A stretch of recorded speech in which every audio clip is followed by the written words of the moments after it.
How's it going, everybody? Today we're going to talk about the Festool, Domino, and the Lamello Zeta P2. Both these tools are fantastic tools and great assets in my cabinet shop, so I wanted to give my overview and my thoughts on both of them. So let's start with the Domino. This is the DF500 model. I'm not going to go over how it works, but what I will talk to you about is how I use it in my shop and some of the things that I do. Excuse me. If you've seen any of my other videos, you know that I am a cabinet maker and a furniture maker. I do a little bit of both. I'm just overall just a woodworker. This tool, I feel that I break out on pretty much all of my jobs. Whether it's more small mortise and tenons to fit together rails on a small end table, or fitting face frames to cabinet boxes, pretty much all of my jobs, this one will come out. I've owned this one the longest, or I've owned this one longer than I've owned the Lamello, and I feel like I just have more experience with it. So this is the tool that I gravitate towards the most, but I also feel like I do because of the size of the Domino itself. This is the smallest Domino. I don't even know what size it is, to be perfectly honest with you. What's it, 4 by 20 maybe? Versus one of the Lamello fittings. Now this one you probably can't even see on the camera, but this one I know you can see. So when I'm trying to fit face frames to cabinet boxes and I'm using 1/2-inch material on the cabinet boxes, these small Dominoes are a great tool or a great way to join face frames to the boxes themselves. Not to say you can't do that with the Lamello, but this I just feel is a little bit more accurate, and to be perfectly honest with you, I feel like I'm a little bit quicker with it. Now, to talk about the other ways you can use this, I also built a lounge chair that I posted a video on a while back, and I used the largest size Dominoes that you can make, or the largest sized mortises that you can make with the Dominoes that come off this machine. I'm not sure if I'm saying that right, but if you watch that video, you'll see that you can use this to help with furniture making.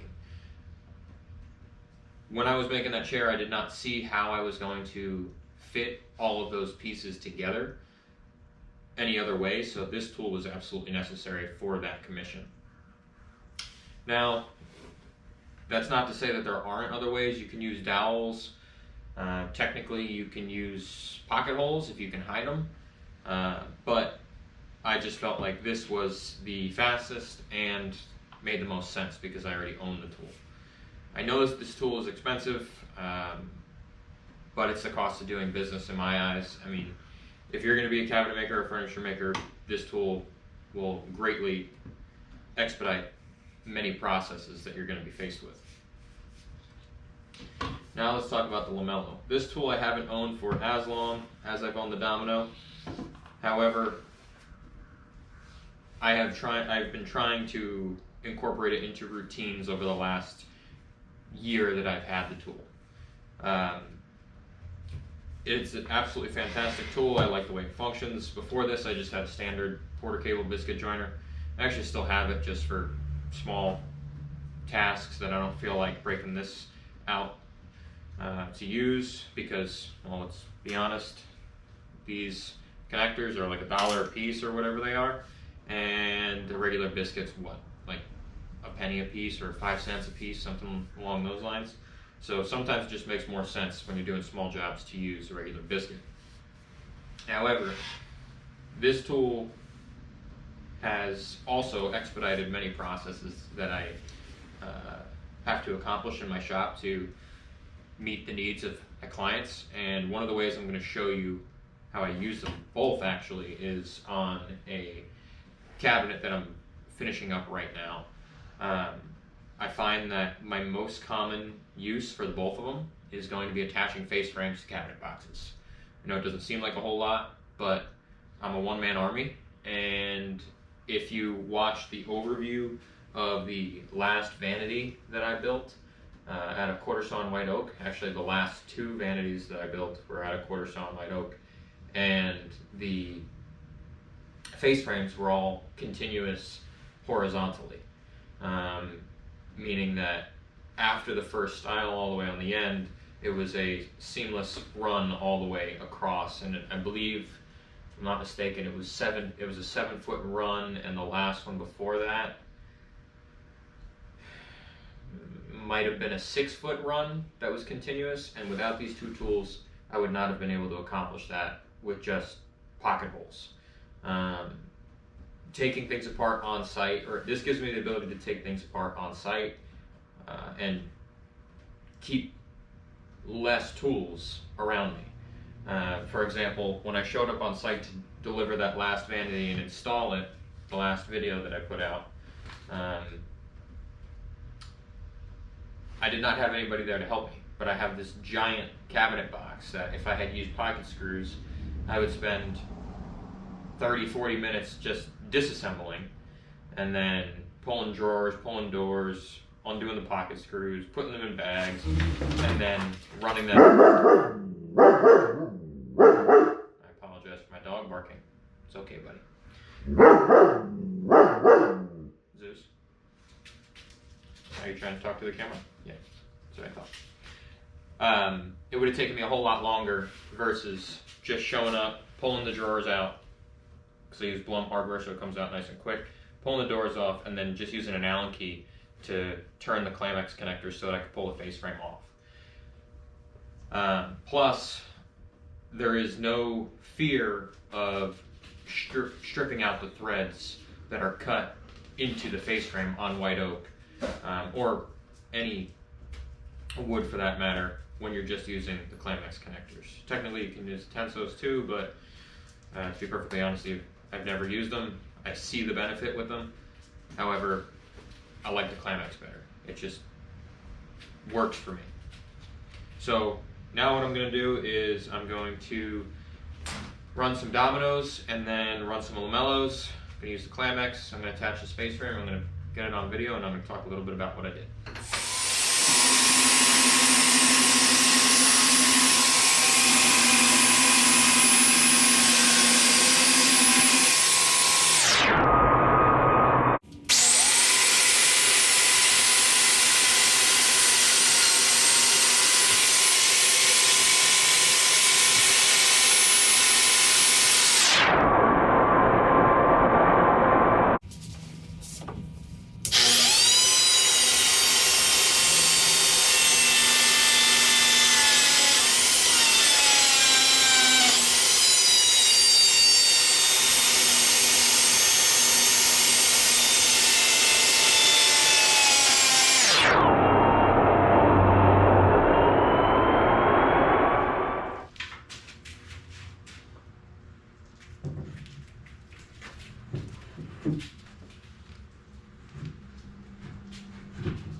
So I have the Dominos for reference up top, Dominos for reference on the bottom, just to keep everything flush. And I use 2 Lamellos as well, and 2 Lamellos up top. I'm not going to bother climbing up to get that done, just because it's a little bit awkward. I'm only doing this for video purposes. But that is how I go about attaching my face frames to my boxes. As you can see, I still have some epoxy that's tacked up right there. So I do have to take this down, but for video purposes, I wanted to get this done. Clearly, I still need to edge band these 2 pieces here. This is going to be an inset door, so I can't use solid wood edge banding and bring it out. I thought about making the face frame to match it, or matching it with the face frame with a couple of rails, but anyways, neither here nor there. So this is how I go about using the Lamello and Domino together. As I said in the video before, this whole box was constructed with Lamello and Domino joinery, using the P system, mainly the Clamex, and then the small dominoes. I can't remember exactly. Alright, some things that I want to talk about that I like and dislike about the tools. First thing, with the Domino Festool, I don't like this at all. This just feels like it's an aftermarket piece, and although I use it, it just doesn't feel like it goes with the price of the tool. This feels like $100, $200 tool-esque attachment.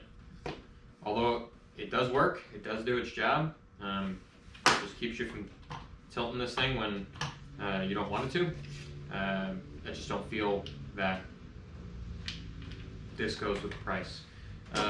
With the Lamello, this piece does the same exact thing. Helps you keep a 90-degree reference to whatever you're biscuiting or running the connectors into. This feels real nice. It does not move once it's clamped down. It's rock solid. Definitely a bonus point to Lamello there. Another thing that I like, I use a lot of half-inch material, unfortunately. Just when you're making cabinets and you're working with half-inch veneered ply, and that's what you have laying around to continue the job, sometimes to keep the same color and the same grain running through each piece, sometimes you got to use half-inch material elsewhere. Sure, you could laminate it onto another sheet, and or you can go back to back and take 2 sheets of half and make it 1 inch, but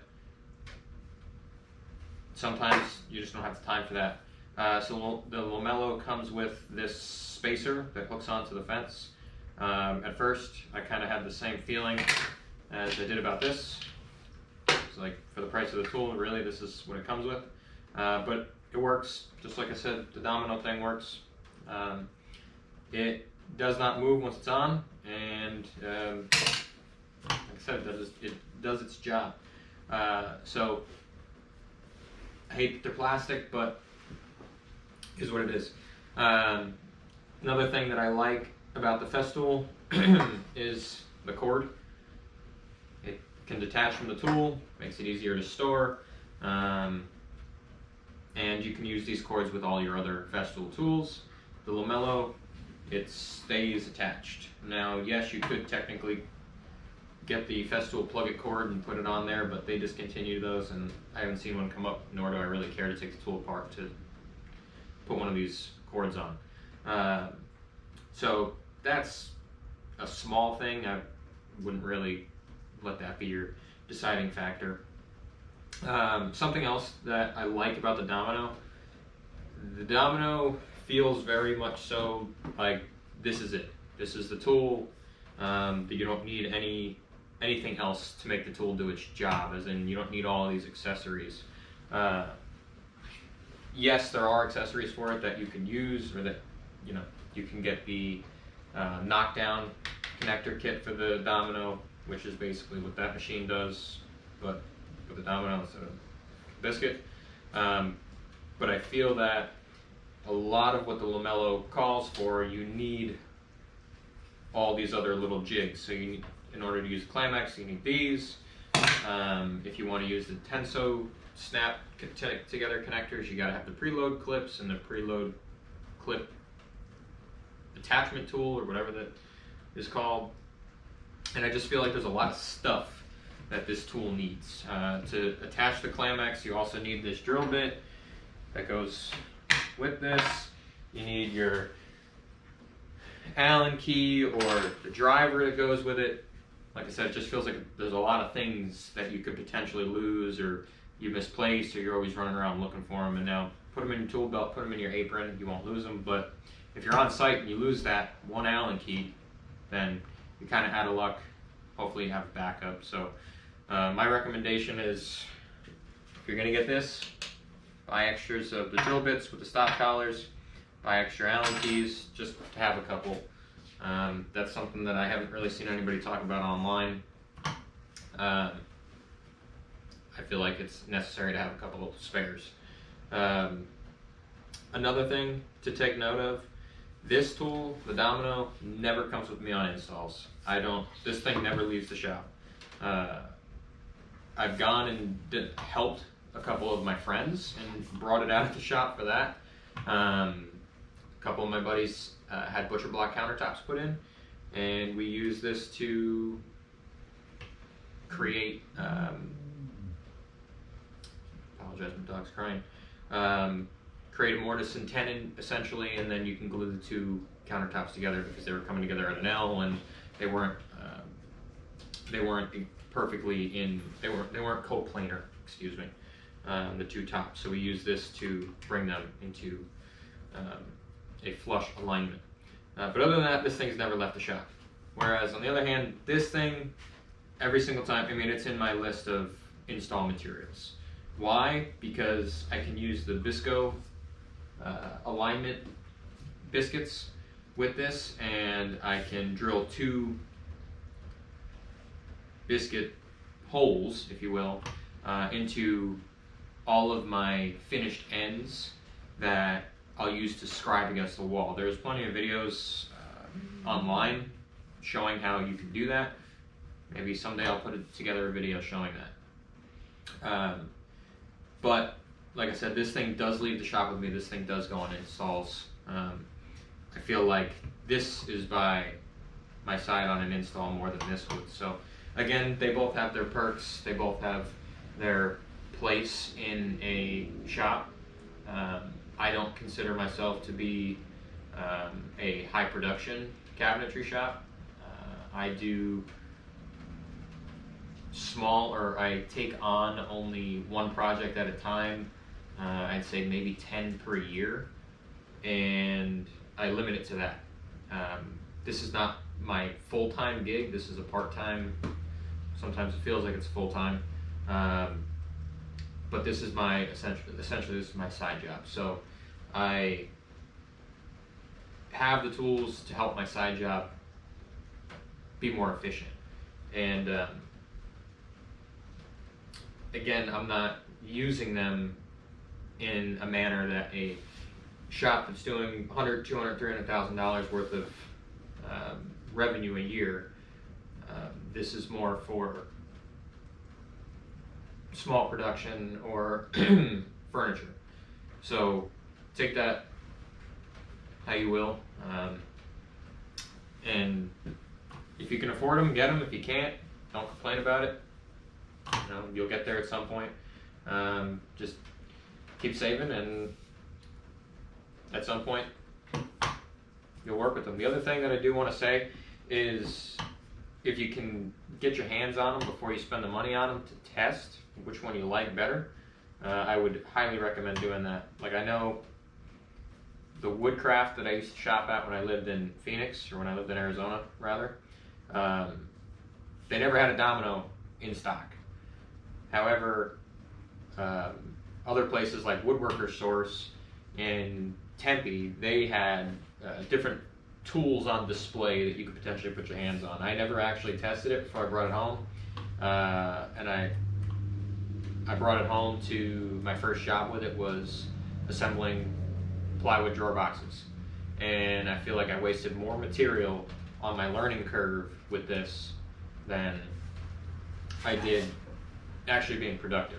Everything's gonna have a learning curve, but try to get your hands on it. Watch some videos. The festival guy, I can't think of what his name is, he puts out a lot of videos, and I wouldn't even bother trying to compete with that.